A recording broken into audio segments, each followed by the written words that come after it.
एक दिन शेख चिल्ली कुछ लड़कों के साथ अपने कस्बे के बाहर एक पुलिया पर बैठा था। तभी एक सज्जन शहर से आए और लड़कों से पूछने लगे, क्यों भाई, शेख साहब के घर को कौन सी सड़क गई है? शेख चिल्ली के पिता को सब शेख साहब कहते थे।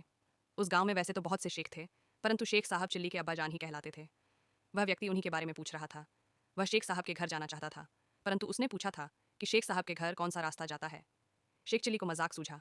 उसने कहा, क्या आप यह पूछ रहे हैं कि शेख साहब के घर कौन सा रास्ता जाता है? हाँ हाँ बिल्कुल, उस व्यक्ति ने जवाब दिया।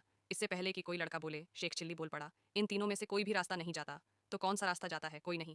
क्या कहते हो बेटे, शेख साहब का यही गांव है ना? वह इसी गांव में रहते हैं ना? हाँ, रहते तो इसी गांव में हैं। मैं यही तो पूछ रहा हूँ कि कौन सा रास्ता उनके घर तक जाएगा। साहब, घर तक तो आप जाएंगे, शेख चिल्ली ने उत्तर दिया।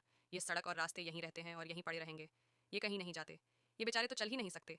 इसीलिए मैंने कहा था कि ये रास्ते, ये सड़कें कहीं नहीं जाती, यहीं पर रहती हैं। मैं शेख साहब का बेटा चिल्ली हूँ। मैं वह रास्ता बताता हूँ जिस पर चलकर आप घर तक पहुँच जाएंगे। अरे बेटा चिल्ली, वह आदमी प्रसन्न होकर बोला, तू तो वाकई बड़ा समझदार और बुद्धिमान हो गया है।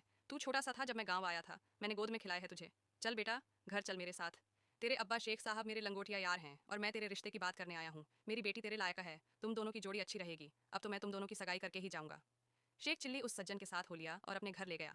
आगे चलकर वह सज्जन शेख चिल्ली के ससुर बन गए।